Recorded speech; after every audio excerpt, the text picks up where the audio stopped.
Welcome to Swaraj news. ముందుగా headlines చూద్దాం.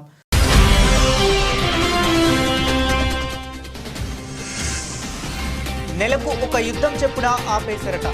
ట్రంప్కు Nobel prize ఇవ్వాల్సిందేనంటున్న వైట్ హౌస్.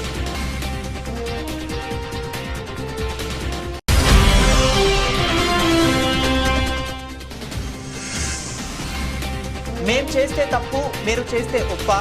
అమెరికాపై మండిపడ్డ చైనా.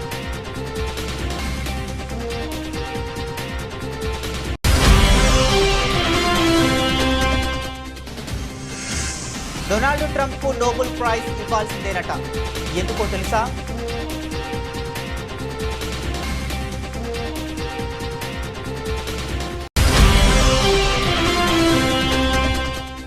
సింగపూర్ పర్యటన నుండి తిరిగి వచ్చిన ఏపీ మంత్రి నారా లోకేష్. తెలంగాణ ప్రయోజనాలకు టీడీపీ ఎప్పుడు అడ్డుపడుతుందని ఉద్ఘాటన.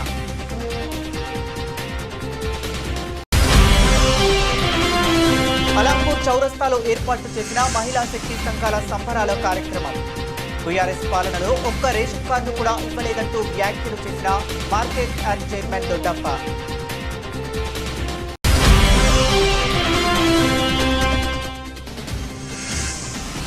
నారా లోకేష్ వ్యాఖ్యలపై సీఎం ఎందుకు నోరు మెదపడం లేదు? రేవంత్ కు హరీష్ రావు సూటి ప్రశ్న.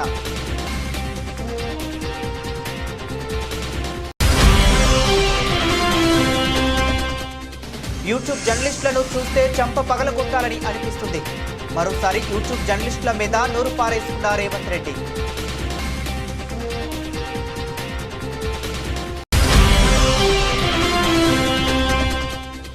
నెల్లూరులో జగన్ పర్యటన మీద 3 కేసుల్ని కూటమి ప్రభుత్వం నమోదు. వైఎస్ఆర్సీపీ అధికార ప్రతినిధి కారుమూరు వెంకటరెడ్డి ఆరోపణ.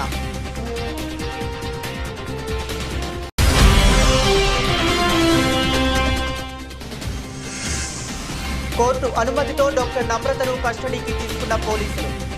రోజుల పాటు కస్టడీకి అనుమతించని కోర్టు.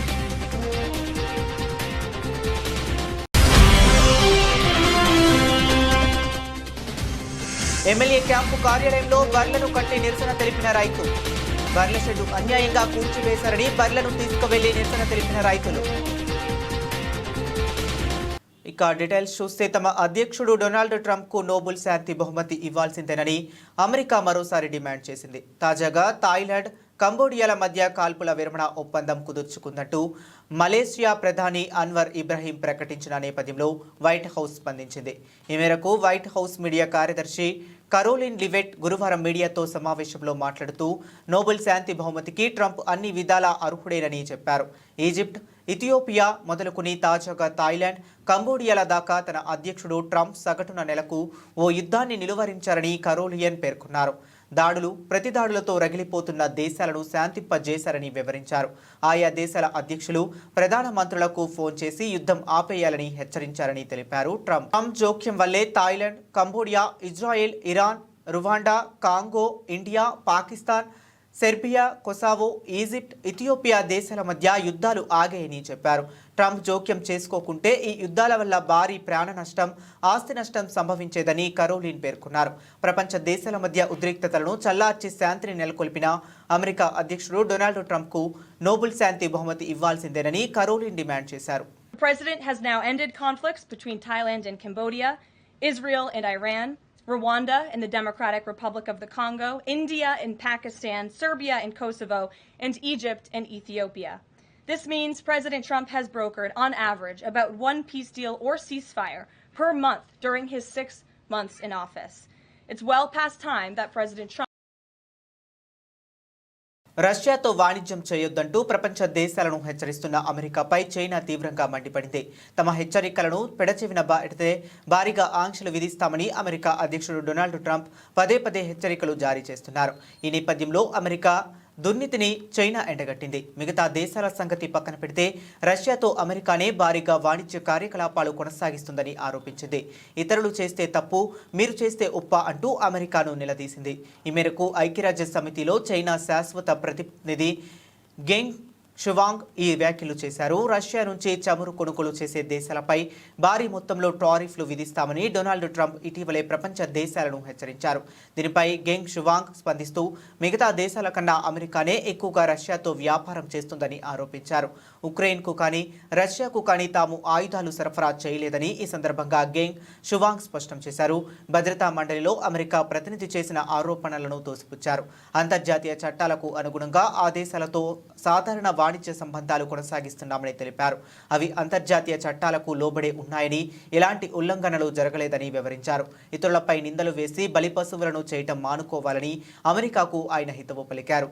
ఉక్రెయిన్ సంక్షోభానికి ముగింపు పలకటానికి ఇదే సరైన సమయమని, రష్యా ఉక్రెయిన్ మధ్య కాల్పుల విరమణకు కృషి చేయాలని ట్రంప్కు సూచించారు. అమెరికా అధ్యక్షుడు డొనాల్డ్ ట్రంప్కు నోబెల్ శాంతి బహుమతి ఇవ్వాల్సిందేనట. ఇందుకోసం అమెరికా మరోసారి డిమాండ్ చేసింది. థాయిలాండ్, కంబోడియా దేశాల మధ్య కాల్పుల విరమణ ఒప్పందం కుదిరిందని తాజాగా మలేషియా ప్రధాని అన్వర్ ఇబ్రహీం ప్రకటించిన నేపథ్యంలో వైట్ హౌస్ స్పందించింది. వైట్ హౌస్ మీడియా కార్యదర్శి కరోలిన్ లివెట్ మీడియా సమావేశంలో మాట్లాడుతూ నోబెల్ శాంతి బహుమతికి ట్రంప్ అన్ని విధాల అర్హుడేనని అన్నారు. ఈజిప్ట్, ఇథియోపియా మొదలుకుని తాజాగా థాయిలాండ్, కంబోడియాల దాకా తమ అధ్యక్షుడు డొనాల్డ్ ట్రంప్ సగటున నెలకు ఓ యుద్ధాన్ని నిలువరించారని కరోలిన్ చెప్పారు. దాడులు, ప్రతిదాడులతో రగిలిపోతున్న దేశాలను ఆయన శాంతింపజేశారని వివరించారు. ఆయా దేశాల అధ్యక్షులు ప్రధానమంత్రులకు ఫోన్ చేసి యుద్ధం ఆపేయాలని హెచ్చరించారని తెలిపారు. దాంతో పలు దేశాల మధ్య యుద్ధాలు ఆగిపోయాయని చెప్పారు. ట్రంప్ జోక్యం వల్లే Thailand, Cambodia, Israel, Iran, Rwanda, Congo, India, Pakistan, Serbia, Kosovo, Egypt, Ethiopia దేశాల మధ్య యుద్ధాలు ఆగాయని కరోలిన్ అన్నారు. ట్రంప్ జోక్యం చేసుకోకుంటే ఈ యుద్ధాల వల్ల భారీ మొత్తంలో ప్రాణ, ఆస్తి నష్టం సంభవించేదని ఆమె పేర్కొన్నారు. ప్రపంచ దేశాల మధ్య ఉద్రిక్తతలను చల్లార్చి శాంతిని నెలకొల్పిన ట్రంప్నకు నోబెల్ బహుమతి ఇవ్వాల్సిందేనని డిమాండ్ చేశారు. కాగా భారత్, పాకిస్తాన్ మధ్య యుద్ధాన్ని తానే ఆపానని ట్రంప్ పదే పదే ప్రకటిస్తుండటంతో నరేంద్ర మోదీ సర్కార్పై ప్రతిపక్షాలు మండిపడుతున్నాయి. భారత్ పాక్ సరిహద్దు సమస్యల విషయంలో థర్డ్ పార్టీ జోక్యాన్ని అంగీకరించబోమని ఓవైపు చెబుతూనే ట్రంప్ జోక్యాన్ని ఎలా అంగీకరించారని ప్రశ్నిస్తున్నారు. అయితే ఈ విషయంలో ట్రంప్ జోక్యం ఉంది కానీ లేదని కానీ ప్రభుత్వం స్పష్టంగా చెప్పటం లేదు. దాంతో విపక్షాలు సర్కారుపై విమర్శలు గుప్పిస్తున్నాయి. బనకచర్ల ప్రాజెక్టుపై తెలంగాణ నాయకుల ఆరోపణలను ఏపీ మంత్రి నారా లోకేష్ తీవ్రంగా ఖండించారు. సింగపూర్ నుంచి తిరిగొచ్చిన ఆయన ఈ పర్యటన వివరాలను ఇవాళ మీడియా సమావేశం ఏర్పాటు చేసి వెల్లడించారు. ఈ సందర్భంగా తెలుగు రాష్ట్రాల మధ్య జల వివాదాలపై స్పందించారు. కాళేశ్వరం ప్రాజెక్టుకు తాము ఎప్పుడూ అడ్డుపడలేదని స్పష్టం చేశారు. సముద్రంలోకి వెళ్లే మిగులు జలాలను ఉపయోగించుకుంటే తప్పేంటని ప్రశ్నించారు. మిగులు జలాలను రాయలసీమకు తరలిస్తే తెలంగాణకు ఇబ్బంది ఎందుకని నిలదీశారు. నీళ్లు లేనప్పుడు ఒక ఏడాది ప్రాజెక్టును ఖాళీ ఉంటే ఏమవుతుంది? నీళ్లు అందుబాటులో ఉన్నప్పుడే లిఫ్ట్ చేస్తామని చెప్పారు. ఈ సందర్భంగా లోకేష్ ను ఓ మీడియా ప్రతినిధి బనకచర్లకు అనుమతులు ఉన్నాయా అని ప్రశ్నించారు. అందుకు లోకేష్ స్పందిస్తూ రెగ్యులేటరీ కమిటీ అనుమతి లేకుండా కాళేశ్వరం ప్రాజెక్టును ఎలా నిర్మించారని ప్రశ్నించారు. కొందరు రాజకీయ స్వార్థం కోసం ప్రాంతీయ విద్వేషాలను రెచ్చగొట్టి తెలుగువారి మధ్య చిచ్చు పెట్టేందుకు ప్రయత్నిస్తున్నారని ఆరోపించారు. తెలంగాణలో పెట్టుబడులను తాము ఎప్పుడైనా అడ్డుకున్నామా అని ప్రశ్నించారు. తెలుగువారి కోసం పుట్టిన పార్టీ తెలుగుదేశం పార్టీ అని, తెలుగువారు నెంబర్ 1 గా ఉండాలన్నదే తమ లక్ష్యమని లోకేష్ పునరుద్ఘాటించారు. తెలుగువారి సంక్షేమం కోసమే ఎన్టీఆర్ టీడీపీని స్థాపించారని గుర్తు చేశారు. రాజకీయాల కోసం ప్రాంతీయ విద్వేషాలు రెచ్చగొట్టడం సరికాదని హితవు పలికారు. బనకచర్ల ప్రాజెక్టు ఆంధ్రప్రదేశ్ భూభాగంపైనే ప్రతిపాదించబడిందని, అక్కడొక రూల్, ఇక్కడొక రూలా, తెలంగాణకు ఒక నీతి, ఆంధ్రాకు మరో నీత అని లోకేష్ ప్రశ్నించారు. తామేమీ కాళేశ్వరం ప్రాజెక్టుకు చిల్లు పెట్టి తెలంగాణ నీళ్లను తీసుకోవటం లేదని స్పష్టం చేశారు. బనకచర్ల ప్రాజెక్టుపై పూర్తిస్థాయి చర్చ జరగాలని తాము కోరుకుంటున్నామని తెలిపారు. నదుల అనుసంధానం అత్యవసరమని లోకేష్ ఉద్ఘాటించారు. గోదావరి దేవుడిచ్చిన పరమని, కృష్ణా వరద నీరు తరలించి 80% రిజర్వాయర్లను నింపామని తెలిపారు. లైనింగ్ చేసి రాయలసీమకు నీళ్లు తీసుకువెళ్లడం తమ నిబద్ధతకు నిదర్శనమని అన్నారు. నేను సింపుల్గా అడుగుతున్నా, నీరు సముద్రంలోకి వెళ్తుంది, ప్రతి సంవత్సరం వెళ్తుంది.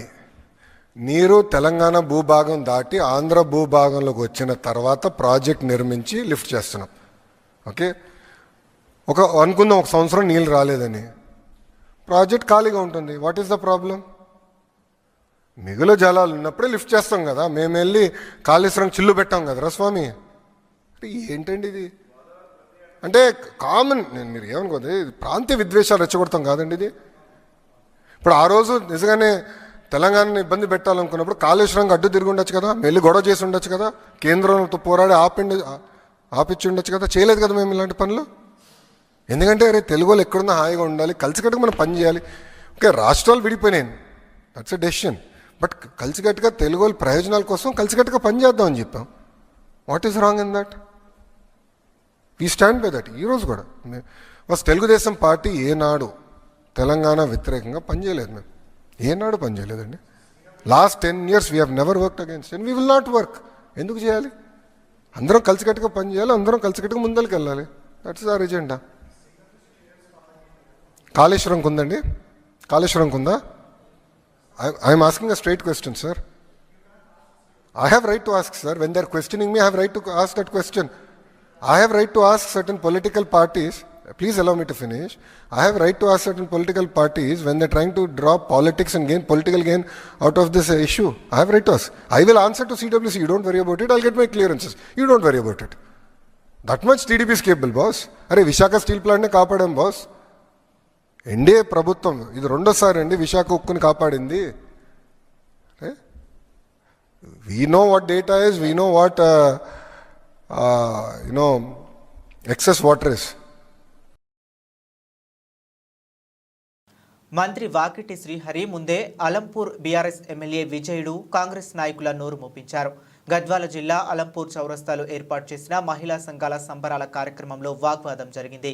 బీఆర్ఎస్ పాలనలో ఒక్క రేషన్ కార్డు కూడా ఇవ్వలేదంటూ మార్కెట్ యార్డ్ చైర్మన్ దొడ్డప్ప వ్యాఖ్యలు చేశారు. రేషన్ కార్డుల కోసం కాంగ్రెస్ నాయకులు డబ్బులు తీసుకుంటున్నారని, మట్టి దంతాలు నడుపుతున్నారని మంత్రి ముందే ఆ పార్టీ నాయకులు నోరు మూయించారు.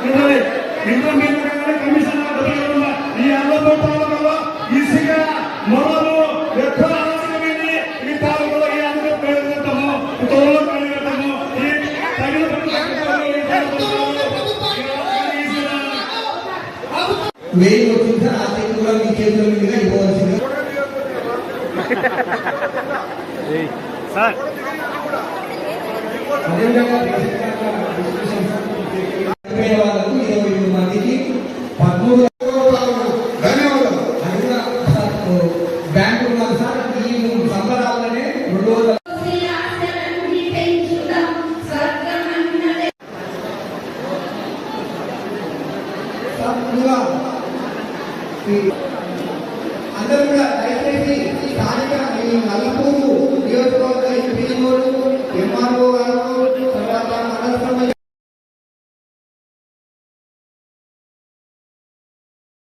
గోదావరిపై బనకచెర్ల ప్రాజెక్టును కట్టి తీరుతామని ఏపీ మంత్రి నారా లోకేష్ చేసిన వ్యాఖ్యలపై మాజీ మంత్రి హరీష్ రావు నిప్పులు చెరిగారు. అసలు నారా లోకేష్ వ్యాఖ్యలపై సీఎం రేవంత్ ఎందుకు నోరు మెదపడం లేదని హరీష్ రావు సూటిగా ప్రశ్నించారు. తెలంగాణ భవన్లో హరీష్ రావు మీడియాతో మాట్లాడారు. బనకచెర్లపై నారా లోకేష్ రేవంత్ రెడ్డి బలం చూసుకుని మాట్లాడుతున్నాడు. బీజేపీ మా చేతుల్లో ఉంది, మేం ఏం చెప్తే అది చేస్తారనే ధైర్యంతో ఆడిందే ఆట పాడిందే పాట అనే ఒక ధైర్యంతో మాట్లాడుతున్నారన్నారు. లోకేష్ బనకచెర్ల ప్రాజెక్టు కట్టి తీరుతాం, అనుమతులు తెచ్చి తీరుతాం అని మాట్లాడితే కాంగ్రెస్ ప్రభుత్వం ఎందుకు స్పందించడం లేదు? సీఎం రేవంత్ రెడ్డి, ఇరిగేషన్ మంత్రి ఉత్తమ్ కుమార్ రెడ్డి ఎవరు మాట్లాడరు ఖండించారు. దీన్ని బట్టి కాంగ్రెస్, టీడీపీ, బీజేపీ లోపాయికారి ఒప్పందం చేసుకున్నారని అర్థమవుతుందని మీ చీఫ్ సెక్రటరీ గోదావరి బనకచెర్ల ఎజెండాలో ఉంటే మీటింగ్ రామ్ అని లేఖ రాశారు. మీరేమో రాత్రికి రాత్రి ఢిల్లీకి పోయి మొదటి అంశం గోదావరి బనకచెర్ల ఉంటే కూడా ఆ మీటింగ్లో పాల్గొంటారు. కమిటీ వేయటానికి ఒప్పుకొని వస్తారు. మీ ధైర్యం చూసుకొని లోకేష్ మాట్లాడారు. ఎవడు అడ్డొచ్చినా కట్టి తీరుతాం అని లోకేష్ అంటున్నారు. మరి నారా లోకేష్ వ్యాఖ్యలపై ఈ రాష్ట్ర ప్రభుత్వం ఎందుకు నోరు మూసుకుంది? చంద్రబాబు బుల్డోజింగ్ విధానాలకు కాంగ్రెస్, బీజేపీ వంత పాడుతున్నాయి. మీరు సహకరించడం వల్లే లోకేష్ ధైర్యంగా మాట్లాడుతున్నారు అని హరీష్ రావు నిప్పులు చెరిగారు. రేవంత్ రెడ్డి ఏం మాట్లాడుతుండు? అసలు వాళ్ళు బనకచెర్ల కడతామంటే కదా నేను అడ్డు చెప్పేది అంటుండు. మనం ఏమన్నా ఢిల్లీలో బనకచెర్ల ప్రాజెక్టు వాళ్ళు కడతామంటే కదా నేను అడ్డు చెప్పేది అని చంద్రబాబు నాయుడు పేలవంగా బేలముఖం వేసుకొని మాట్లాడుతుండు. వాడు కట్టే తీరుతా ఎవడు అడ్డం వస్తాడో రండ్రబై, నేను అనుమతులు ఎట్లా దేవాలనో నాకు తెలుసు అని వాడు మాట్లాడుతుండు. నువ్వేం మాట్లాడుతున్నావు? రేవంత్ రెడ్డి వాడు అడమే చెప్తలేడు, ఎజెండాలో లేదని ఒక అబద్ధం మాట్లాడు. వాళ్ళు కడతామంటే కదా నేను అడ్డు చెప్పేది అని ఇంకొక వైపు మాట్లాడతాడు. అంటే ఈ మాటల్ని చూస్తూ ఉంటే రేవంత్ రెడ్డి ఆల్రెడీ సెటిల్ అయిపోయిండు. గురుదక్షిణ చెల్లించుకునే పనిలో ఇవాళ రేవంత్ రెడ్డి ఉన్నట్టుగా మాకు అర్థమవుతా ఉంది. మేమేమన్నా కాళేశ్వరంకు పొక్కగొట్టి తీసుకుపోతున్నామా? ఏమైనా పొక్కగొట్టేందుకు ఇదేమన్నా శ్రీశైలం ప్రాజెక్టా పోతిరెడ్డిపాడు ప్రాజెక్టా, ఇదేమన్నా ఉమ్మడి ఆంధ్రప్రదేశా? పొక్కగొట్టేది ఉంటే ఇది లిఫ్ట్ ఇరిగేషన్ కదా, ఇది పొక్కగొట్టే ప్రాజెక్ట్ కాదు కదా. Kaleshwaram is lift irrigation project. ఎత్తిపోతల ప్రాజెక్టుకు పొక్కగొట్టుడో చిల్లుగొట్టుడో ఉండదు. అదేవిధంగా ఇవాళ బనకచెర్ల కట్టి తీరుతామని మీరు అంటున్నారు. బనకచెర్ల అడ్డుకొని తీరుతాం మేము. మాకు అడ్డుకోవడం కూడా తెలుసు, ఎట్లా అడ్డుకోవాలో కూడా మాకు తెలుసు. మీరు కట్టి తీరుతామని మీరు మాట్లాడినంత మాత్రాన ఈ దేశంలో రాజ్యాంగం ఉన్నది, సుప్రీంకోర్టు ఉన్నది, ఈ దేశంలో కాన్స్టిట్యూషన్ ఒకటి ఉన్నది. నీ ఇష్టం వచ్చినట్టుగా ఏదో 10 మంది ఎంపీలు చేతులు ఉన్నారు కదా, ఢిల్లీలో బీజేపీ గవర్నమెంట్ చేతులు ఉంది కదా అంటే, ఈ దేశంలో కొన్ని హక్కులు ఉన్నాయి, కొన్ని చట్టాలు ఉన్నాయి, కోర్టులు ఉన్నాయి. మాకు కూడా తెలుసు దాన్ని ఎట్లా అడ్డుకోవాలనో. ఎందుకు అంటే మేమేమి మీ ప్రాజెక్టులు అడ్డుకోవాలని మాకేం కాదు, కానీ మా హక్కుల సంగతి మాట్లాడుతున్నాం మేము. మా ఇలు రానుడు కూడా జర్నలిస్ట్ అని అంటాడు. వాడి పేరు పక్కన జర్నలిస్ట్ అని పెట్టుకుంటారు. వాడి ఇంటి పేరు అయినట్లు మమ్మల్ని ప్రశ్నించే వారిని సపరేట్ చేయండి. ఆవారాగా రోడ్ల మీద తిరుగుతూ తిట్లు తిడుతూ అసభ్యకరంగా మాట్లాడేవాడు జర్నలిస్ట్ అని సోషల్ మీడియాలో చెప్పుకుంటున్నాడు. మీ పక్కన వారిని కూర్చొనివ్వకండని రేవంత్ రెడ్డి అన్నారు. పత్రికా సమావేశాలకు కూడా ఎవరు పడితే వాడు లోపలికి వచ్చేసి మీకంటే ముందల కూర్చోలో కూర్చుంటాడు. ఇంతకుముందు నేను చూస్తాను, ఒక 15 సంవత్సరాల క్రితం నేను ప్రజాప్రతినిధిగా ఎన్నికైనప్పుడు పత్రికా సమావేశాలు పెడితే సీనియర్ రాగానే సీనియర్ జర్నలిస్ట్ ఏ పేపర్ అన్నా ఉండని, లేకపోతే ఏ టీవీ అన్నా ఉండని, జూనియర్స్ ఎవరైనా ఉంటే సీనియర్స్ వస్తే ముందల సీట్లో కూర్చున్న వాళ్ళు కూడా లేచి వాళ్ళకి సీట్ ఇచ్చి వెనక్కి వెళ్ళి కూర్చునే వాళ్ళు. ఒకవేళ సీట్ లేకపోతే పక్కకు నుంచొని నోట్ చేసుకునేది. ఒక బాధ్యత, ఒక గౌరవం, ఒక మర్యాద. వాళ్ళ యాజమాన్యాలు ఎవరున్నా జర్నలిస్టుని ఒక గౌరవించుకునే పరిస్థితి ఉండే. ఇప్పుడు ఆ పరిస్థితి పూర్తిగా దెబ్బతిన్నది. వాడు ఖాళీగా ఉంటాడు కాబట్టి 3 గంటల ముందే వచ్చి ముందల కుర్చీలో కూర్చుంటాడు, కాలు మీద కాలు వేసుకొని. వాడికి ఆ వచ్చిన సీనియర్ జర్నలిస్టు వాళ్ళ జీవితాన్ని మొత్తం జర్నలిజంలో కలిపినరు. వాళ్ళు సిన్సియర్గా ప్రజా సమస్యల్ని విశ్లేషించడానికి, పరిశోధనలు చేయడానికి, వాళ్ళ జీవితాన్ని, ఆరోగ్యాన్ని ఫనంగా పెట్టి, కుటుంబాలను కూడా ఫనంగా పెట్టి, ప్రజల సమస్యలను తెలుసుకోవడానికి ఎక్కడెక్కడనో మారుమూల ప్రాంతాలకు వెళ్ళి రోజుల కొద్దీ ప్రజలలో మమేకమై ఆ సమస్యల్ని తెలుసుకొని వాళ్ళు రాసిందన్న సంగతి, పాలకులు చేస్తున్న తప్పులను పట్టుకోవడానికి నిరంతరం శ్రమించి విశ్లేషించి, మన ప్రాంతంలో జరిగిన విద్యుత్ ఉద్యమాల వెనుక ఇంత కఠోరమైన దీక్ష జర్నలిస్టులది ఉన్నది. సరళీకృత విధానాలు వచ్చినప్పుడు ఆ సరళీకృత విధానాలు దేశ సంపదను పెట్టుబడిదారులు ఏ విధంగా కొల్లగొడతారని ఆనాడు విశ్లేషించిన జర్నలిస్టులకు ఈ రోజు వచ్చినోనికి వాళ్ళ గురించి ఓనమాలు కూడా తెలియని పరిస్థితి.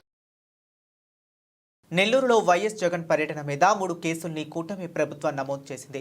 పులివెందుల ఎమ్మెల్యే అంటూ అవహేళన చేస్తున్న మీరు ఆయన పర్యటనకి జనం వస్తుంటే ఎందుకు అడ్డుకుంటున్నారు? మీ కూటమి ప్రభుత్వంపై జనంలో ఇప్పటికే తిరుగుబాటు మొదలైంది. దానికి సంకేతంగా వైఎస్ జగన్ పర్యటనకి జనం వస్తున్నారు. అందుకే ఓర్వలేక కేసులు పెడుతున్నారని వైఎస్ఆర్సీపీ అధికార ప్రతినిధి కారుమూరు వెంకటరెడ్డి ఆరోపించారు.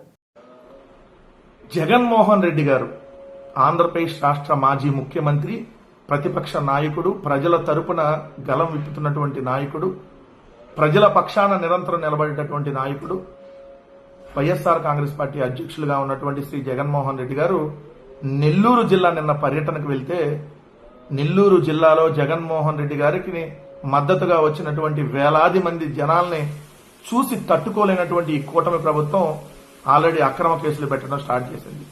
నిన్న నెల్లూరు జిల్లా పర్యటన మీద మాజీ ఎమ్మెల్యేగా ఉన్నటువంటి ప్రసన్న కుమార్ రెడ్డి గారితో పాటు మరికొందరి మీద నిన్న కేసులు నమోదు చేసింది. 3 కేసులు అప్పుడే నిన్న నెల్లూరు పర్యటన మీద నమోదు చేయడం జరిగింది.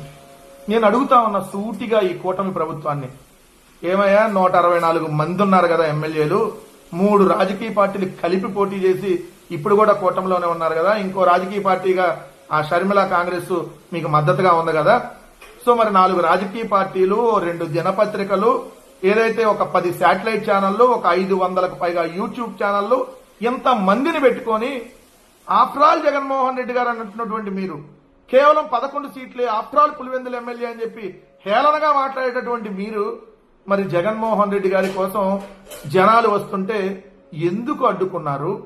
జగన్మోహన్ రెడ్డి గారి పర్యటన అంటే ముందు అక్కడ ఉన్నటువంటి నాయకులందరికీ నోటీసులు ఇస్తారు. సో దాని తర్వాత అక్కడ ఉన్నటువంటి యాక్టివ్గా ఉన్నటువంటి కార్యకర్తలకు నోటీసులు ఇస్తారు. అయినా కూడా వాళ్ళు అక్కడికి వస్తున్నప్పుడు వాళ్ళని బారికేడ్లు పెట్టి అడ్డుకుంటారు, ముళ్ళ కంచెలు పెట్టి అడ్డుకుంటారు.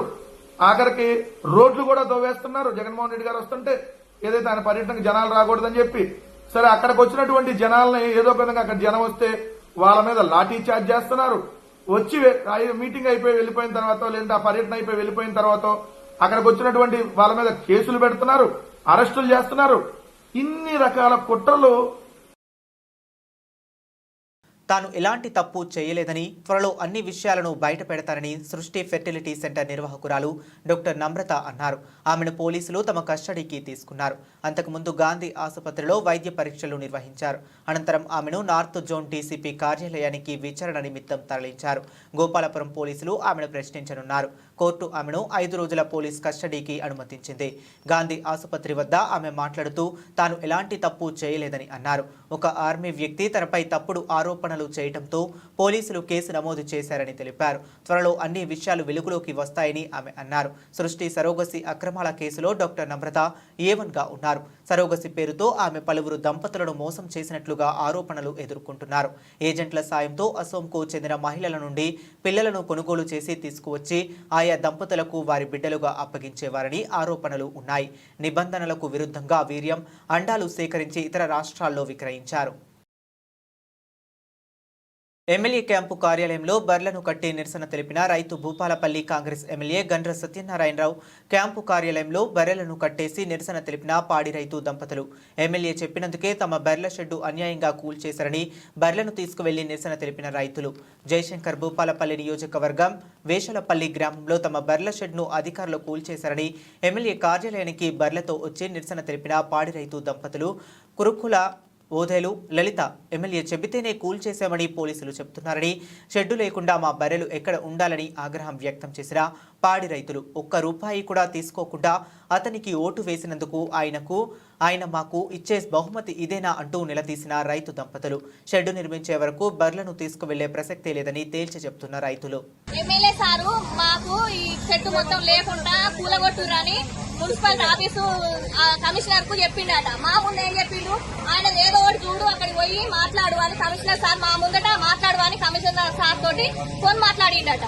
అది మరి 4 రోజులు ఆపినాక మరి మాకు ఏ విషయం చెప్పినాక మాకు నోటీస్ పంపినాక ఇప్పటికే 20 గుంటల ల్యాండ్ కబ్జా చేసిండ్రు.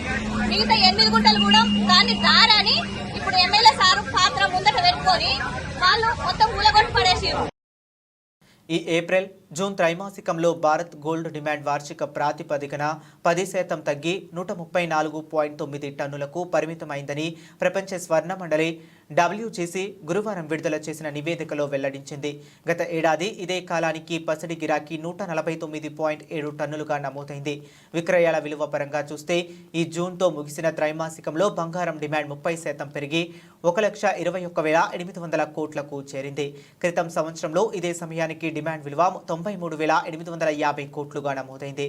సమీక్షా కాలంలో బంగారం ధర తొలిసారిగా 1,00,000కు చేరడంతో గిరాకీ పరిమాణం తగ్గినప్పటికీ విలువలో వృద్ధి నమోదైందని WGC regional CEO India Sachin Jain అన్నారు.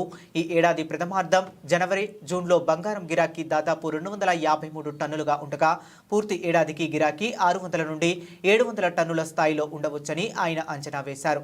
అధిక ధరల కారణంగా జూన్ క్వార్టర్లో స్వర్ణాభరణాల విక్రయాలు 17% తగ్గి 88.8 టన్నులకు పరిమితమయ్యాయి.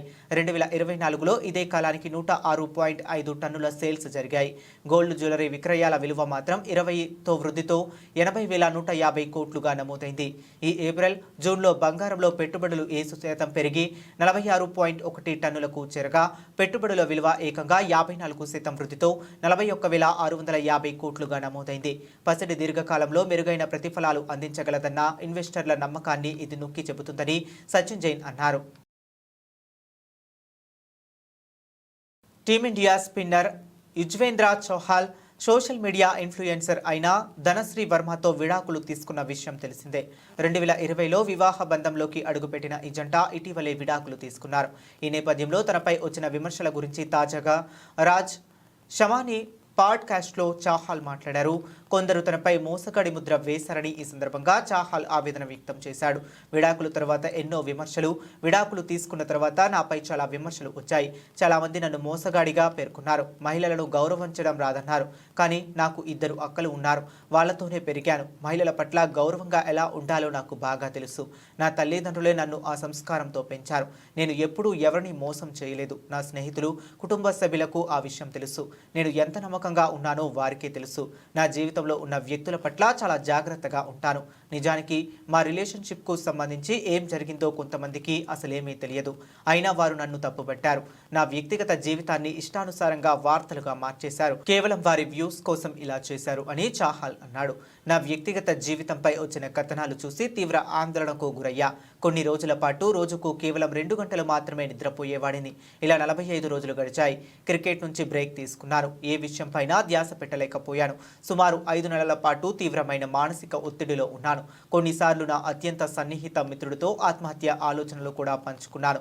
ఇది నిజంగా భయంకరమైన అనుభవం అని చాహల్ ఎమోషనల్ అయ్యాడు. మేమిద్దరం కూడా మా కెరీర్లో విజయాన్ని సాధించాలనుకున్నాం. ఆ కారణంగా వ్యక్తిగత బంధానికి తగినంత సమయం ఇవ్వడం కష్టంగా మారింది. అప్పుడు రాజీ పడటం తప్ప ఇతర మార్గం ఉండదు. కానీ 2 వ్యక్తుల లక్ష్యాలు, వ్యక్తిత్వాలు ఒకే దిశగా లేకపోతే ఆ ప్రభావం రిలేషన్షిప్ పై పడక తప్పదు. కెరీర్ కీలక దశలో భాగస్వామికి సమయం కేటాయించడం కష్టం అవుతుంది. ఈ పరిస్థితుల్లో మద్దతుగా నిలవడం అత్యంత అవసరం అని చాహల్ వివరించాడు. ఇలాంటి క్లిష్ట సమయంలో ఎక్కువగా నా వ్యక్తిగత విషయాలను స్నేహితులతో మాత్రమే చర్చించేవాడిని. నా కుటుంబ సభ్యులను ఆందోళన పెట్టే ఉద్దేశం నాకు ఉండదు. ప్రాతిక్ పహార్, ఆర్జే మహేశ్వర్, ఇంకొంతమంది నమ్మకమైన స్నేహితులు నన్ను సపోర్ట్ చేశారు. వాళ్ళ మద్దతుతోనే నేను మళ్ళీ మామూలు జీవితం వైపు వచ్చాను. ఈరోజు వాళ్ళందరూ కూడా నా వెనుక నిలబడి ఉన్నారు అని చాహల్ చెప్పుకొచ్చాడు. బులెటిన్ ముగించే ముందు మరొకసారి హెడ్లైన్స్ చూద్దాం.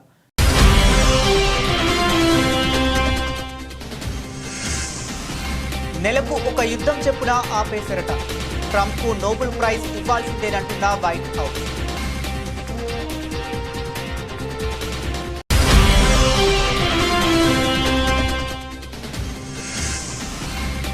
మేం చేస్తే తప్పు, మీరు చేస్తే ఒప్ప, అమెరికాపై మండిపడ్డ చైనా.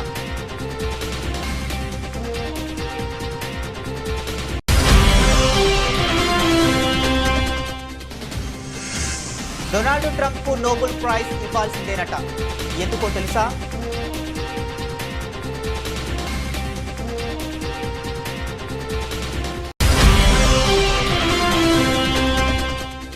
సింగపూర్ పర్యటన నుండి తిరిగి వచ్చిన ఏపీ మంత్రి నారా లోకేష్.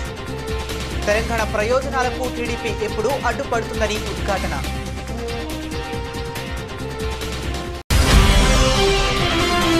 అలంపూర్ చౌరస్తాలో ఏర్పాటు చేసిన మహిళా శక్తి సంఘాల సంబరాల కార్యక్రమం. టీఆర్ఎస్ పాలనలో ఒక్క రేషన్ కార్డు కూడా ఇవ్వలేదంటూ వ్యాఖ్యలు చేసిన market yard chairman Doddappa.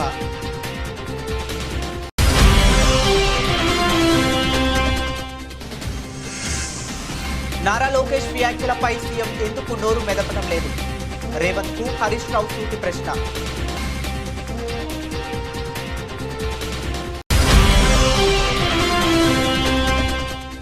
YouTube జర్నలిస్టులను చూస్తే చంప పగలగొట్టాలని అనిపిస్తుంది. మరోసారి యూట్యూబ్ జర్నలిస్టుల మీద నోరు పారేసుకున్న రేవంత్ రెడ్డి.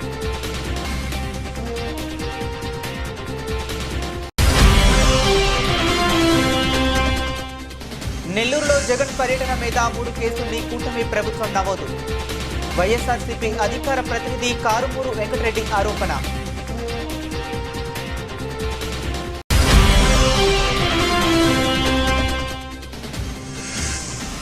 కోర్టు అనుమతితో డాక్టర్ నమ్రతను కస్టడీకి తీసుకున్న పోలీసులు.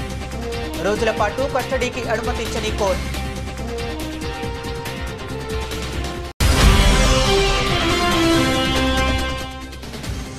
ఎమ్మెల్యే క్యాంపు కార్యాలయంలో బర్లను కట్టి నిరసన తెలిపిన రైతు. బర్ల షెడ్డు అన్యాయంగా కూల్చివేశారని బర్లను తీసుకువెళ్లి నిరసన తెలిపిన రైతులు. ఇవి ఇప్పటి వరకు ఉన్న అప్డేట్స్. మరిన్ని అప్డేట్స్ కోసం కీప్ వాచింగ్.